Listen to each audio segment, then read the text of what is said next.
Candidate Kamala Harris stepping out right there at her official residence, the vice president's residence, to try to rally voters. Let's listen into what she has to say. The Constitution of the United States. In just the past week, Donald Trump has repeatedly called his fellow Americans. So yesterday we learned that Donald Trump's former chief of staff, John Kelly, a retired four-star general, confirmed that while Donald Trump was president, he said he wanted generals like Adolf Hitler had. Donald Trump said that because he does not want a military that is loyal to the United States Constitution. He wants a military that is loyal to him. He wants a military who will be loyal to him personally, one that will obey his orders even when he tells them to break the law or abandon their oath to the Constitution of the United States. In just the past week, Donald Trump has repeatedly called his fellow Americans the enemy from within, and even said that he would use the United States military to go after American citizens. And let's be clear about who he considers to be the enemy from within. Anyone who refuses to bend a knee or dares to criticize him would qualify, in his mind, as the enemy within, like judges, like journalists, like nonpartisan election officials. It is deeply troubling and incredibly dangerous that Donald Trump would invoke Adolf Hitler, the man who is responsible for the deaths of 6 million Jews and hundreds of thousands of Americans. All of this is further evidence for the American people of who Donald Trump really is. This is a window into who Donald Trump really is, from the people who know him best, from the people who worked with him side by side in the Oval Office and in the Situation Room. And it is clear from John Kelly's words that Donald Trump is someone who, I quote, certainly falls into the general definition of fascist, who in fact vowed to be a dictator on day one and vowed to use the military as his personal militia to carry out his personal and political vendettas. Donald Trump is increasingly unhinged and unstable. And in a second term, people like John Kelly would not be there to be the guardrails against his propensities and his actions. Those who once tried to stop him from pursuing his worst impulses would no longer be there, and no longer be there to rein him in. So the bottom line is this. We know what Donald Trump wants. He wants unchecked power. The question in 13 days will be, what do the American people want? Thank you. All right, the Vice President of the United States, candidate Kamala Harris, coming out to talk about what John Kelly had to say about his former boss, Donald Trump, who would also like the keys to the White House. We have an opportunity to get some reaction. CBS News campaign reporter Nydia Cavassa with Team Harris. Nydia, VP Harris just finished giving those remarks. Is this what we would call an October surprise? It's hard to say if this is going to be the October surprise that we've long been anticipating and talking about, but we know that Harris on the campaign trail has long been referencing comments that former people who have worked with Trump before have said on his behavior, on what it was like to work under a Trump administration. And yesterday's interview with Kelly was even more revealing, and it has weight and significance given that Kelly was close to Trump, was his former chief of staff, and is pretty much calling him fascist, as we read. Kelly did say that Trump meets the definition of fascist, and if given control, would be ruling as a dictator. And so this plays into the message that Harris on the campaign trail and the campaign have been stressing over and over again, making an emphasis on Trump's behavior and raising the flags for American voters. Oh, we also know her running mate, Governor Tim Walz, stepped before the cameras after casting his own ballot in early voting today. What did he have to say about Mr. Kelly's remarks? Walz was in agreement and also made an emphasis to Kelly's remarks, saying that Trump would rule as a dictator and is a fascist if given full control. And again, both Harris and Walz have referred over and over to the Supreme Court ruling on presidential immunity and have raised this flag to American voters, saying if Trump were to be elected to a second Trump, and if Americans have a second Trump presidency, then he would be ruling without any sort of guardrails. And we saw Walz make these remarks early in the morning when he went out to vote and alongside his family, and we know that his son was also voting for the first time in this election. Nydia, thank you for that report. This is certainly going to dominate headlines throughout the day. We appreciate it so much. Meanwhile, former President Donald Trump courting voters in Georgia while all of that news breaks. 16 electoral votes in that state, and Donald Trump wants them badly. So CBS News campaign reporter Libby Cathy joins us now. Libby, we want to talk about Mr. Trump's ground game there in Georgia, but we have to get your feeling about what the Trump campaign has to say about what the vice president had to say about him and John Kelly's words today. Yes, Reed, I'm sure they'll have more reaction now that the vice president has just addressed that. But so far, the Trump campaign is calling John Kelly's accounts debunked, saying that he has, quote, beclowned himself. However, John Kelly, obviously a very credible source, many people say. John Kelly, a decorated Marine, Trump's longest serving chief of staff. And as Nydia just outlined for us, telling the New York Times that Trump fits the definition of a fascist and would govern like a fascist in his second term, would govern like a dictator, John Kelly said. Also telling The Atlantic that he had admirable things to say about Hitler, expressing he wishes that American generals were loyal the way that Nazi German generals were to Hitler. Now, this is not what the Trump campaign wants to be fielding with 2 weeks to go while he's on the ground in battleground Georgia, as you mentioned. But so far, they're just calling this debunked and trying to move on, Reed. All right. I'm sure they would like to move on from this. This is going to dominate headlines. Thank you so much for that. So let's take you back out to Las Vegas, where that news just broke. Vice presidential candidate J.D. Vance appeals to voters there. We'll be looking live right now. Now, I really do think with all the momentum that we've got, we're going to make Las Vegas red. We're going to make Nevada red, and we're going to turn Nevada red for Donald J. Trump and the American people. We're going to win this race. Now, we got a couple of special guests to shout out before we get started. I want to give a special shout out to, I think, one of the best candidates anywhere in the country this cycle. You guys are lucky to have the great American hero, Sam Brown, running to represent you in the United States Senate.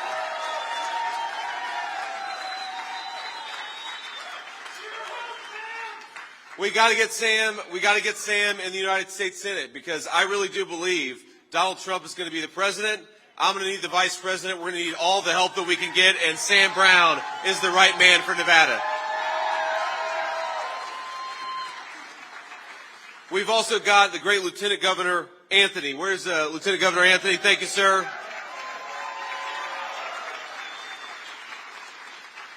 And we got a guy who's doing a very good job, the state GOP chairman, Michael McDonald. Where's Michael at? Thank you, Michael, for all your hard work. Now, one of the things I want to talk about today is housing and how unaffordable housing has gotten in the state of Nevada. It's a disgrace, my friends. We've got a lot of Americans who can't afford to buy a home, can't afford to pay their rent, and it's because Kamala Harris has failed to do her job. But we got to talk a little bit about Kamala Harris and her interviews before that, because let's have a little fun. Let's have a little fun before we talk about public policy. I'm telling you, I think that maybe in her heart of hearts, Kamala Harris is actually rooting for me and President Trump in this race. Because why would she keep doing all these interviews where she just goes out there and makes our case for us? I swear, I told the president yesterday, President Trump, I said, sir, my goal is every time I do a major national media interview is to pick us up 50,000 votes. But I think Kamala Harris, she gets us 100,000 votes every time she opens her mouth. Now let's step back for a little bit. Let's step back for a little bit and appreciate just how tough of a job Governor Tim Walz, my Democratic colleague, has, as he's got to go around and defend Kamala Harris's record. And that is, my friends, that is the indefensible. He's got to try to pretend that Kamala Harris didn't raise the price of groceries by 25%, but of course she did.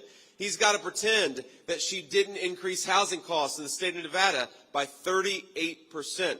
But of course she did, and he's got to pretend that she didn't open the American southern border, but of course she did. So I kind of feel bad for Tim Walz, if I'm being honest with you. I know maybe I'm the only person in this room who does. But then think about it. I've got the easiest job in American politics. I've got to remind people that Donald Trump delivered the fastest rising take-home pay in 40 years in the United States of America.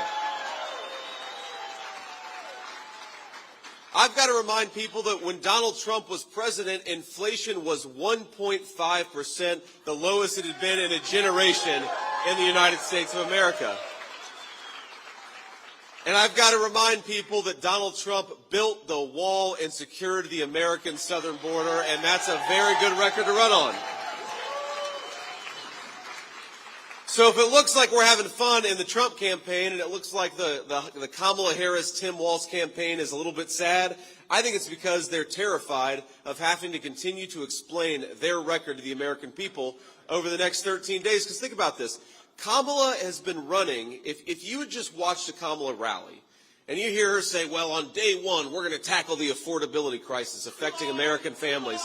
Yeah, on day one, she'll say, we're going to tackle border security, and anybody with a lick of common sense is saying, Kamala, day one was 1,400 days ago. What the hell have you been doing the whole time? Stop talking about doing your job and go and do your job.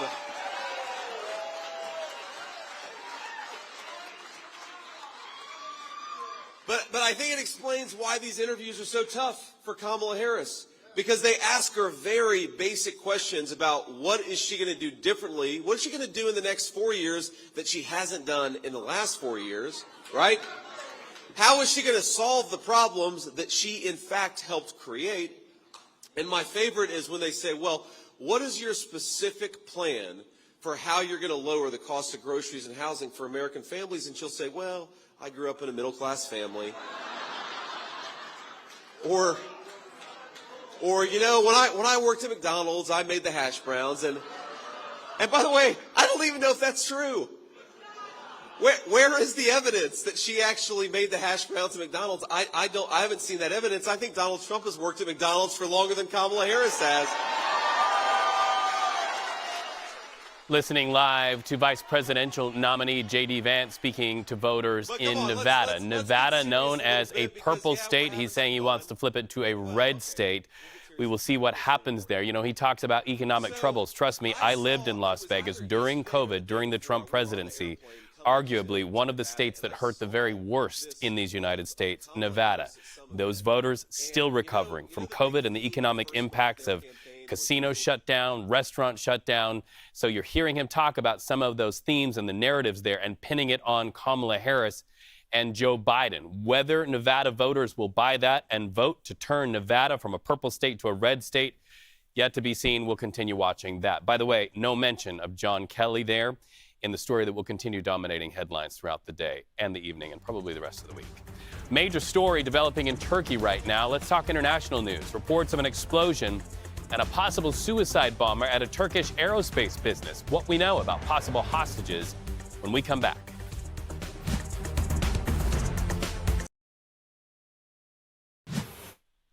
Welcome back to CBS News 24/7. Secretary of State Antony Blinken continues his tour of the Middle East today. Blinken is now scheduled to travel to Qatar before making his way to the UK. That happens later this week. His focus continues being set on putting an end to the war between Israel and Hamas without escalating tensions in that entire region. He spoke about the ongoing situation there before departing for Saudi Arabia earlier today. Listen. We are resolute in our defense of Israel when it comes to attacks it's receiving from Iran, from Iran's proxies. And we stand with Israel and will always stand with Israel in its defense. It's also very important that Israel respond in ways that do not create greater escalation and do not risk spreading the conflict. With Hezbollah and Lebanon, we're working intensely to reach agreements on the effective implementation of 1701, the UN Security Council resolution that many years ago should have avoided what we're seeing now, but didn't because it's never been implemented. It's absolutely critical that the parties, and notably Hezbollah, be moved back from the border that the Lebanese armed forces are able to assume their responsibilities, and that we can create an environment in which people on both sides of the border can return to their homes in peace and security.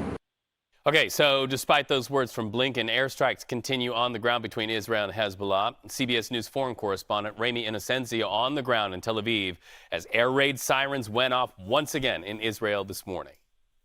Reed, hi there. Air raid alerts went off just after 8 a.m. local, only about an hour or so before Blinken was scheduled to be wheels up. The Israeli Air Force said that 2 projectiles fired from Lebanon crossed into Israel and then were intercepted. As for Blinken's trip, he met the leaders of Israel's government, including Prime Minister Benjamin Netanyahu, and that was reportedly for more than 2.5 hours. Blinken directly connected the surprise killing of Hamas leader Yahya Sinwar as a kind of inflection point or an opportunity to secure the release of the hostages still in Gaza and to end, hopefully, the conflict. Netanyahu's office said for their part they talked about a governing framework for the so-called day after, but there were no details and no timeline that were floated there. They did talk about Hezbollah, of course, and Israel's operations, which we know have killed many of its leaders. Iran, too. It's still widely expected here, by the way, that Israel will still retaliate against Iran in the near future after Iran retaliated against Israel back on October 1st. And today, Israel keeps pressing on in its offensives in both Gaza and Lebanon, this two-front war, but multiple airstrikes that hit the southern port city of Tyre are getting the most attention right now. It had a population of about 200,000 people, but a majority of those, we understand, have fled. That came a few hours after the IDF warned anyone else there to evacuate, and they blamed Hezbollah, again, Hezbollah activities as their reasoning. But its strikes haven't gone unanswered. Israel says that it tracked 25 projectiles crossing over from Lebanon earlier today. The IDF says that 4 of those were shot down, that others landed at least away from populated areas, and the IDF also claimed that it killed Hezbollah's heir apparent to Hassan Nasrallah. That was in a strike earlier this month. So far, Hezbollah has not commented on that, but if true, that would be another coup for Israel and another setback for Hezbollah. Reed. Thank you for that. Let's talk about Ukraine's fight to beat back Russian troops. So why are you seeing troops from North Korea here in this video? Well, there's a reason for it. U.S. sources confirming North Korea sent troops to Russia. In fact, U.S. Defense Secretary Lloyd Austin said it's still unclear what exactly they are doing there in the region. CBS News senior national security correspondent Charlie D'Agata reports South Korean officials say those troops that you see there will fight on the front lines against Ukraine. This is something we reported a couple of days ago when the South Koreans first raised the alarm and gave what they said was evidence of North Korean commandos headed to Russia on the way to fight in Ukraine. They actually show videos inside Russia, which I think we have verified. It's the first time a U.S. official confirmed that. U.S. Secretary of Defense Lloyd Austin, currently in Rome, saying briefly, we are now seeing evidence that there are North Korean troops in Russia. Exactly what they're doing there is left to be seen. He said if they're about to become co-belligerents, his words, it's an indication Putin may be in even more trouble than most people realize. What the South Koreans think they're doing there is getting trained to fight on the front lines against Ukrainian forces. And they're now threatening to supply Ukraine with weapons. Defense sources that I've spoken to here says as far as what impact those North Korean forces will have on the battlefield will really depend on how well trained they are, how well equipped they are, whether they're to be used as elite commandos or just to sort of flush out the numbers. In terms of those numbers, South Korean intelligence said the first group is around 3,000. That was just updated this morning. But the Ukrainians have been following closely, too. And President Zelensky said the number could come up to more than 10,000. There have been some North Koreans. These are unconfirmed reports of North Korean groups that have been manning sort of missile systems in eastern Ukraine and around Donetsk. The North Koreans have been supplying Russia with artillery for months. The big picture is more worrying. The U.S. and South Korea are concerned that in return, Russia may provide North Korea with nuclear and advanced ballistic missile technology. North Korea will not comment on the alleged deployment. Russia calls it another fabrication. Back to you. Something else, Charlie, and our CBS partners are looking at is breaking news on CBS News 24/7. So think about this. As Turkey's president met with Russian President Vladimir Putin, reports of a terror attack in Turkey. You're looking at some of the video out of that area. So here's what happened. The Associated Press reporting at least 4 people dead, at least a dozen injured in a case of a suspected suicide bomber. According to officials at this Turkish aerospace and defense company, it's still tense on the inside of these walls. Our media partners in Turkey report 3 assailants. You can hear the sirens there carrying guns. They got out of a taxi, went to work detonating some sort of a diversionary explosive device. It worked. Panic set in, and that opened up a window so they could get to the inside of the building there. We are also seeing varied reports that terrorists are at this hour holding people hostage inside that building. This is, of course, a breaking news story. We're going to watch this throughout the day, and as soon as we learn more about the situation in Turkey, we'll let you know. Let's come home to the United States and jump the map now to San Francisco, California, and one heck of a crime case there. The sister of a man accused of stabbing tech executive Cash App founder Bob Lee to death is back on the stand today. These are courtroom sketches coming to us. We're talking about a man named Nima Momeni and his sister, Kazar Momeni. The focus for prosecutors is that sister's drug intake as well as the drugs prosecutors claim Bob Lee and Nima Momeni took that night. Prosecutors say Nima stabbed Lee in early April after a heated exchange regarding that very sister taking the stand. Momeni's lawyers argue their client only acted in self-defense and had no motive to kill. American Airlines ordered to pay a fine over its treatment of disabled passengers. An investigation by the U.S. government found the airline failed to provide wheelchair assistance to those passengers, and in some cases, injuries reported. It also found the airline is responsible for damaging wheelchairs.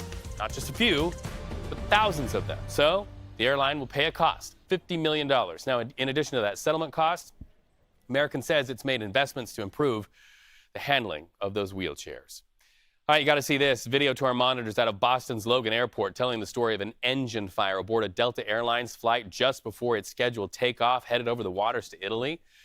Well, look at this. 150 passengers and crew saw those flashing lights there, but before these lights, they say they heard a loud boom, saw a fire. Nobody got hurt. Firefighters did battle with the flames surrounding that plane quickly. They got it back to the gate. Passengers got off.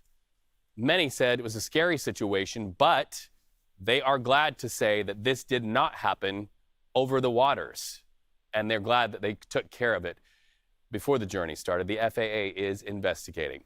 Hey, our video monitors take us to the Philippines, where 14 are dead and rescue operations are underway right now after a storm dumped torrential rain. Rivers in streets right now, and we can also tell you there is a rescue effort happening. You see the people there wearing those bright colored shirts. They are out there on inflatable rafts and boats plucking people out of their houses. You see children there waiting on the steps for rescue. Entire families plucked from the floodwaters by those first responders, and they are making fast work of trying to save lives there. Zoe, this just shows that rain can accumulate quickly and it can be deadly. I mean, we've seen it here in the United States. Fun fact for you all, the typhoon that's hitting the Philippines, the exact same type of system that we have as hurricanes. They just have a different name depending on what ocean they form in. So really kind of just depends. But that storm system is continuing to make its way off to the Philippines. But we're also tracking a couple of other storm systems. Nadine, which was once Nadine off in the Atlantic, has quickly made its way over Central America. It made landfall as a tropical storm. It reemerged over the East Pacific, and as it did so, it came into contact with a lot of those warmer waters, and that storm system has now intensified. It's now Hurricane Kirby, because not only are there different names for storm systems, typhoons, hurricanes, cyclones, depending on what ocean you're in, but there's also a completely different list of storm names depending on if you're the Pacific versus if you're in the Atlantic. So the Atlantic system's name was Nadine, but it's the exact same storm system that is now named Kirby. That is a Category 3 hurricane. Let's take a look at it right now as the daylight has emerged, and it's a very powerful storm system. It has a very cyclonic eye wall, and it's very well defined as well. It's going to be a very slow moving system, and I have some good news about it. Because of the direction it's heading straight off to the west, we are going to be noticing barely any impacts. It's going to be a storm for the fishes, as we call it, as we are going to be seeing again that area of very tight circulation. If it was heading for landfall, this would be a catastrophic system, but it's not. Luckily, it is going to continue to head off and away from any sort of land. And luckily for Hawaii, they are not going to be impacted by this system either. It is going to be pushing off and away. Hawaii well off in the distance. We are not expecting any impacts from tropical systems for over the next 7 days. So we have time to take a deep breath, to recover, to rebuild what unfortunately has already happened. It's something we're going to continue to keep a close eye on, but luckily the tropics have calmed down for now. You've got the fish forecast there. Exactly. All right, thank you. When we come back, we have developments on a reported E. coli outbreak that has the feds looking at McDonald's. Stay with us.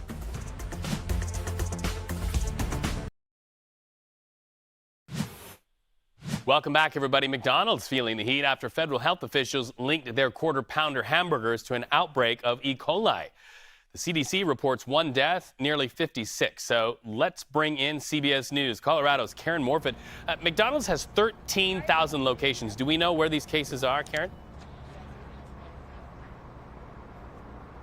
Okay, so live TV, everybody. Karen is ready. Somehow we're not linking up. We got to plug in some cables here. We'll go back to Karen here in just a minute because we know a lot of you are getting ready for your lunch hour, especially people on the East Coast, maybe there in the Midwest. So we'll be talking about that as much as we can, as soon as we can get that connection established. All right, so let's go to Seattle. Boeing union members making their voices heard with a vote on the union ballot whether to approve Boeing's contract offer to more than 33,000 employees. CBS News senior transportation correspondent Chris Van Cleave reports the high stakes after workers stepped off the job nearly 5 weeks ago. The 33,000 striking Boeing machinists are now voting on a proposed 4-year contract that would include a 35% raise, as well as improvements to health and retirement, as well as a commitment from Boeing to build the next new airplane here in the Pacific Northwest with union labor. What's not in this agreement, a return of the Boeing pension, and that may be a deal breaker for some members of this union.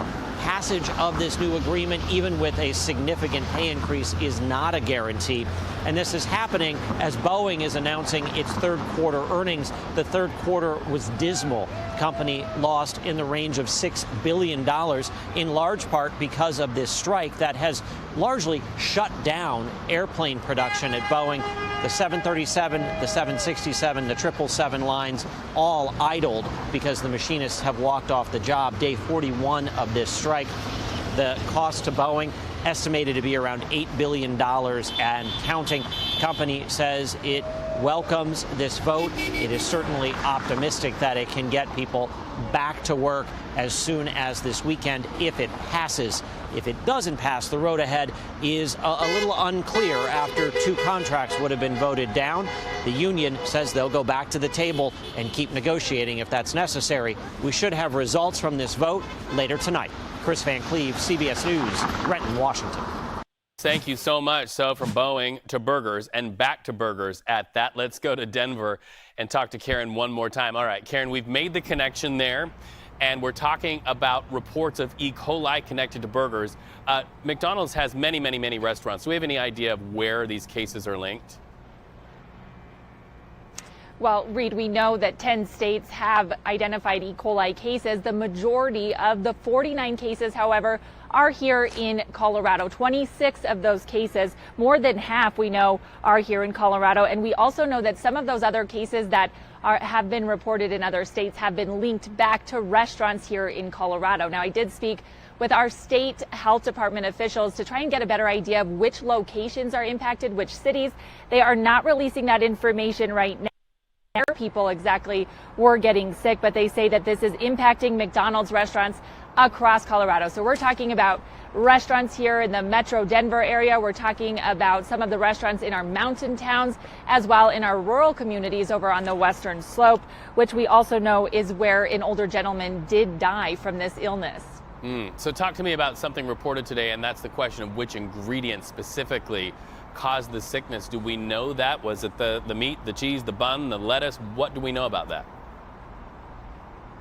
You know, right now they are trying to track down the exact ingredient that may have been contaminated. While we know it is the quarter pounder hamburger that is linked to this E. coli outbreak, McDonald's says the initial findings from their investigation with the CDC, they're working with the CDC right now, has pointed them to 2 things, 2 ingredients that are specific to the quarter pounder hamburger.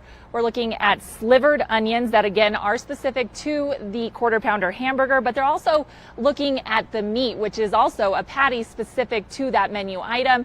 They say they can't rule that out at this time, but they are already pulling those onions from that menu item, and in the affected states have taken the Quarter Pounder off of the menu altogether, which we know here in Colorado has already been done. We saw that yesterday when we first initially started reporting on this issue. All right, Karen, thanks for rolling with us there. Sometimes the technical side of it just doesn't work for us, so we appreciate you rolling with the hiccup accompanying the hamburgers. Karen, thank you so much. So all eyes on the White House right now. Press Secretary Karine Jean-Pierre expected to give a briefing any moment to reporters. We know that there are many hot topic issues, not the least of which the narrative the Biden administration, the narrative the Harris campaign wants to push forward to voters right now. And that is that Atlantic article quoting John Kelly, formerly of the Trump administration, saying some pretty salacious things about his former boss. The fallout on this is certain to be a talking point to the reporters you see gathered there at that podium. As soon as she steps to the mic, we can anticipate that will be among the first questions and first statements. You can also bet we'll bring it to you. We'll be right back.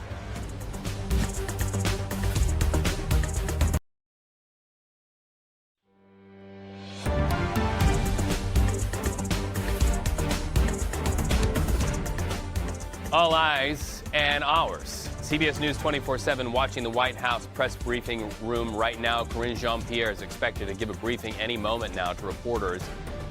The top headline of the day appears to be that Atlantic article quoting John Kelly about his former boss, former President Donald Trump, and some pretty hot-button issues there by way of a warning to voters relative to a potential Trump second term.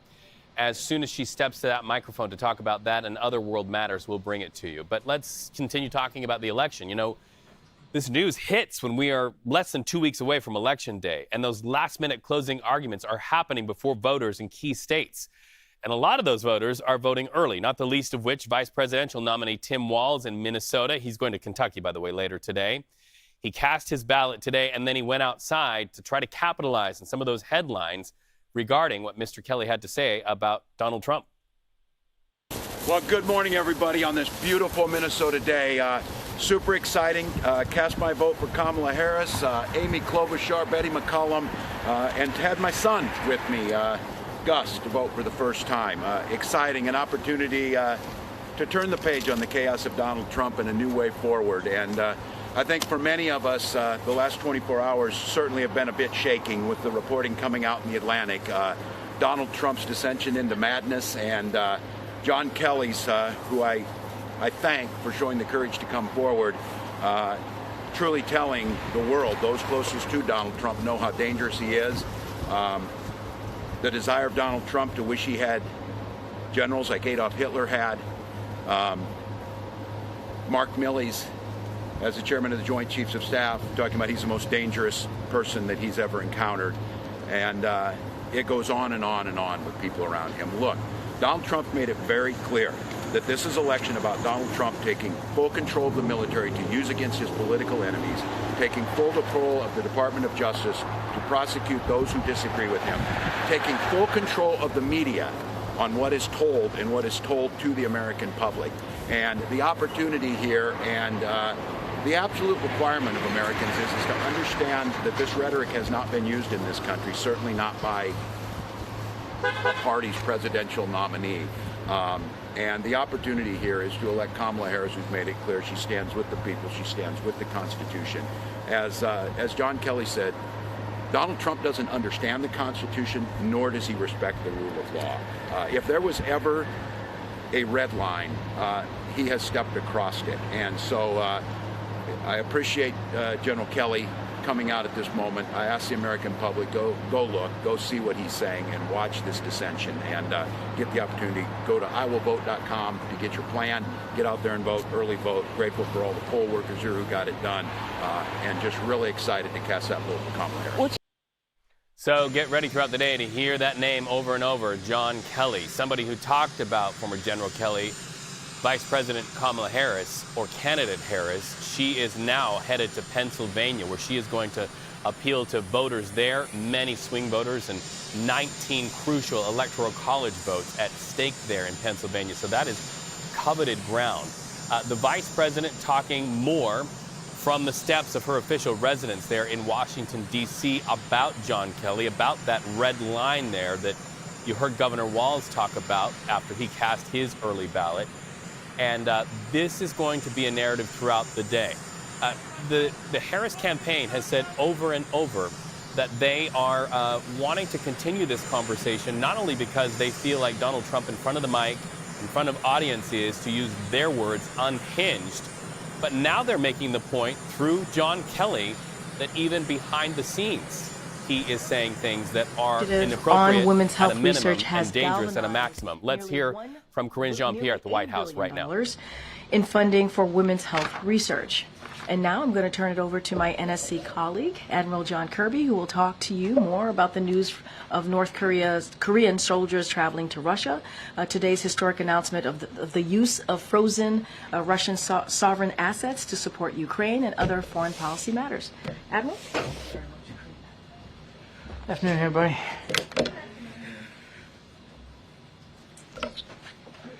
So just before I kick off on those issues, I do want to start by extending our thoughts to the victims of the horrible terrorist attack in Ankara, Turkey this morning. Our prayers are with all of those affected and their families, and of course also the people of Turkey at this very difficult time. Now, Turkish authorities, as they've said, are investigating this as a possible terrorist attack. And while we don't yet know the motive or who is exactly behind it, we strongly condemn this act of violence. Now, I think as you have all heard earlier this morning, we have seen the public reporting indicating that North Korean soldiers are traveling to Russia to fight against Ukraine. We're working closely with our allies in understanding of this situation, but today I'm prepared to share what we know at this stage. We assess that between early to mid-October, North Korea moved at least 3,000 soldiers into eastern Russia. We assess that these soldiers traveled by ship from the Wonsan area in North Korea to Vladivostok, Russia. The soldiers then traveled onward to multiple Russian military training sites in east Russia, where they are currently on training. We do not yet know whether these soldiers will enter into combat alongside the Russian military, but this is certainly a highly concerning probability. After completing training, these soldiers could travel to western Russia and then engage in combat against the Ukrainian military. We have briefed the Ukrainian government on our understanding of this situation, and we're certainly consulting closely with other allies, partners, and countries in the region on the implications of such a dramatic move and on how we might respond.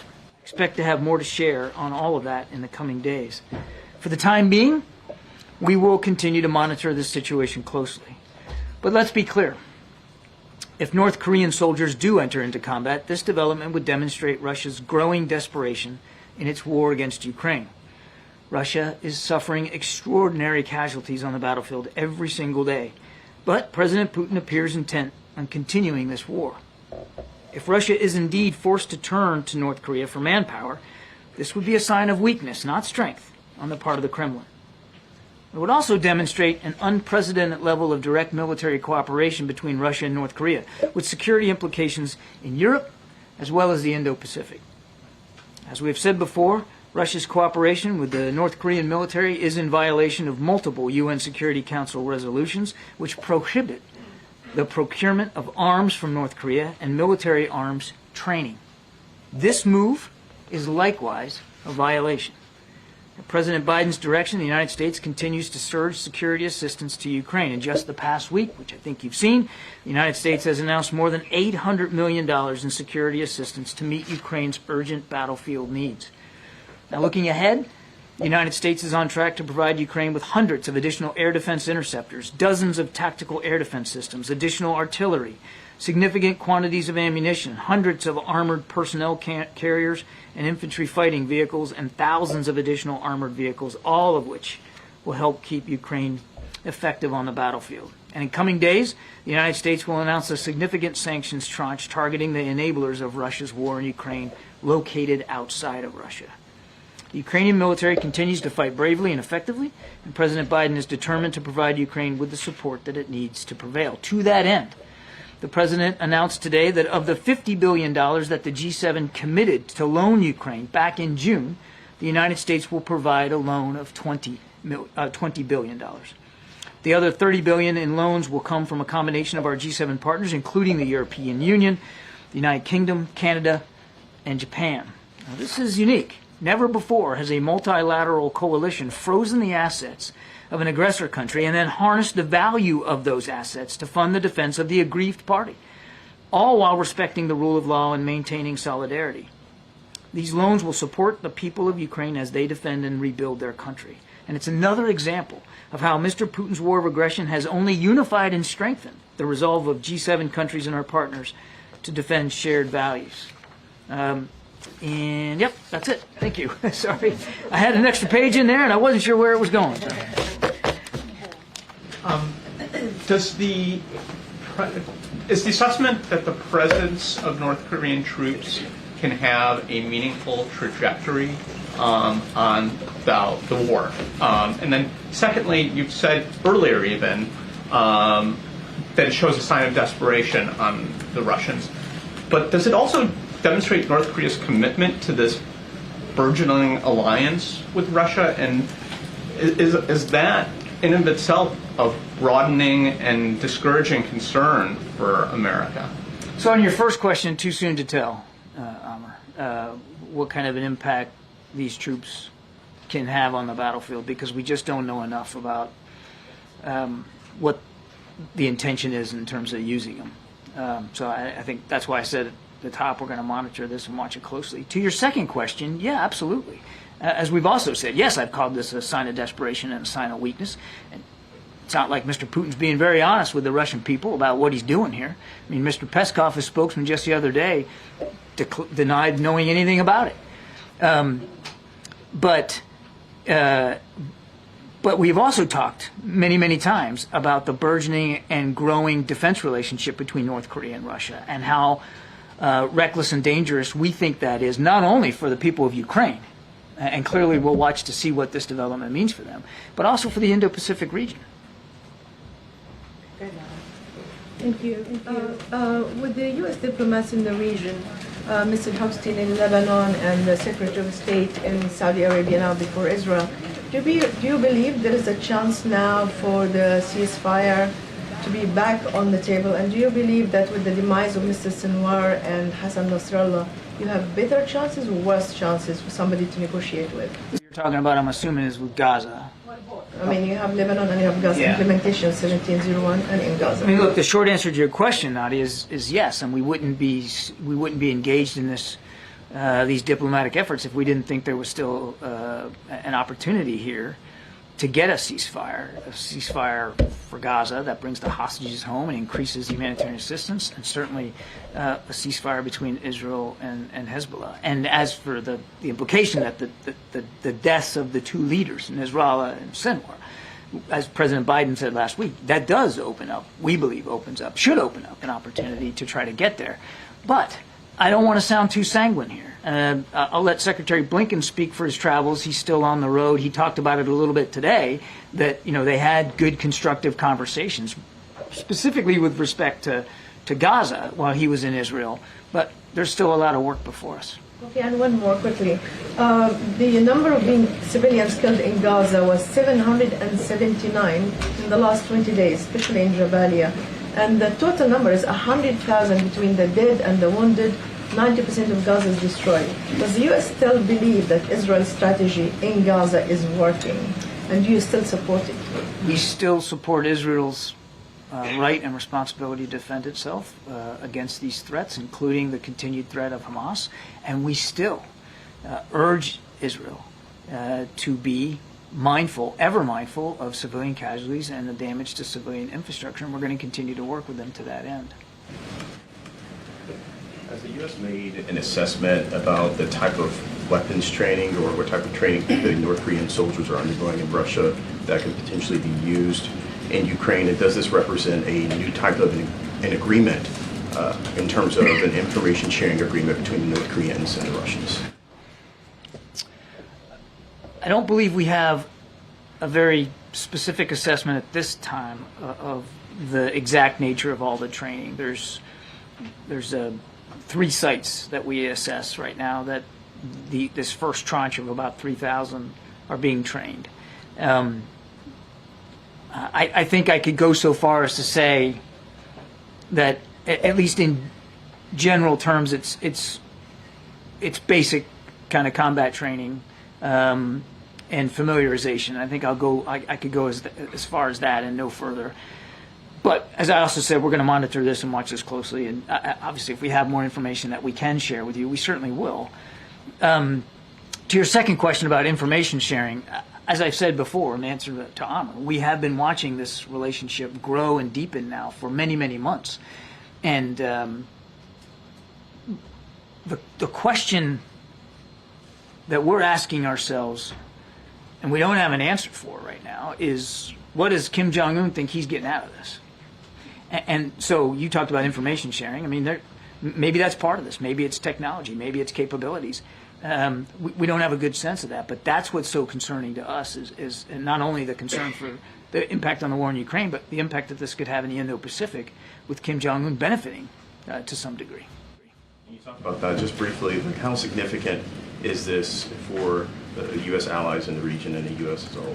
Could be significant. Again, we don't know enough right now. So when you say region, I think you mean Indo-Pacific. Until we have a better sense of what the North Koreans at least believe they're getting out of this, as opposed to what they actually get, it's hard to know and to put a metric on exactly what the impact is in the Indo-Pacific. But it is concerning. It's been concerning. Certainly this development, this willingness of Kim to literally put skin in the game here. Soldiers in Russia for the potential deployment, and we haven't seen them deployed, but for the potential deployment, certainly would connote an expectation that he thinks he's getting something out of this. You mentioned us discussing how we would possibly respond. What are the possibilities for how the U.S. could respond to this? Well, for one thing, we're going to continue to surge security assistance, as I just mentioned in my topper. And you're going to continue to see, the President has made it clear that we're going to continue to provide security assistance all the way up to the end of his administration for sure. So you're going to see that continue to flow, and we're talking to allies and partners about what the right next steps ought to be. I'm not at liberty today to go through any specific options, but we're going to have those conversations, and we have been. And China is a critical trading partner to North Korea. What's the U.S. assessment for how China is looking at all of this? We know President Xi and the Chinese are looking at this. One would think that if you take their comments at face value about desiring stability and security in the region, particularly on the Korean Peninsula, one would think that they're also deeply concerned by this development. But you can expect that we'll be communicating with the Chinese about this, and certainly sharing our perspectives to the degree we can, and gleaning theirs. And local South Korean press is reporting that, according to intelligence, these troops, North Korean troops, lack understanding of modern warfare, such as drone attacks, and it's anticipated there will be a high number of casualties when deployed to the front lines. Too soon to know. I mean, we don't really know what they're going to be used for, where they're going to, if they're going to deploy, where they're going to deploy, and to what purpose. I can tell you one thing though: if they do deploy to fight against Ukraine, they're fair game. They're fair targets. And the Ukrainian military will defend themselves against North Korean soldiers the same way they're defending themselves against Russian soldiers. And so the possibility that there could be dead and wounded North Korean soldiers fighting against Ukraine is absolutely real if they get deployed. Just to clarify something you said earlier about what Kim Jong-un possibly gets out of this, as far as you know, has he gotten anything in return? Well, from this particular move, I can't speak to that, MJ. I don't think we have seen any specific, quid pro quo with respect to this provision of troops. But we know that he and Mr. Putin have again been growing in their defense relationship, and we know Mr. Putin has been able to purchase North Korean artillery. He's been able to get North Korean ballistic missiles, which he has used against Ukraine. And in return, we have seen, at the very least, some technology sharing with North Korea.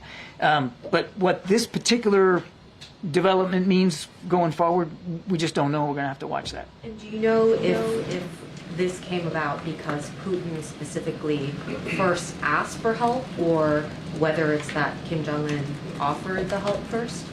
Don't know what precipitated it, but I think it's important to remember that in the 3+ years that he's been fighting in and around Ukraine. Mr. Putin and his military has suffered 530,000 casualties. And as we're speaking today, he's losing casualties alone, not killed and wounded, 1,000 to 1,200 per day. Now, 530,000 is a lot. I mean, there were, in the American Civil War, there were like 620,000 killed. Just to put this into some perspective, this is 3 years fighting in Ukraine. 530 casualties is a lot. And he hasn't been fully transparent with the Russian people about this. And he hasn't been transparent at all with the Russian people about this particular move, about bringing in North Korean soldiers. So that he has to farm out the fighting to a foreign country, I think speaks volumes about how much his military is suffering and how uncertain he believes, how untenable he believes his situation is. And I guess just if you had to guess, what would the training even look like given the language barrier? And once these North Korean soldiers are deployed, like what would the command structure? It's a great question. I wish we had an answer to it. You're not wrong to highlight the language barrier. I mean, these aren't even similar languages. They're going to have to overcome that. It's not like they have a long, productive history of working together as two militaries, even at all. So that's going to be a challenge. Command and control is going to be a challenge. And this is not a challenge that the Russians have even solved amongst themselves. They're still having command and control challenges, logistics and sustainment, getting things to the battlefield, keeping their troops in the field. Of the many topics that can be talked about there, the White House, there we are hearing more about North Korean troops moving into Russia to give a boost to Russia's resistance in Ukraine. We saw CBS News' Willie Inman there in the room. He's asking questions about that. Lana Zach will be taking over from here on CBS News 24/7. Many headlines today, halfway through the week. Thanks for watching.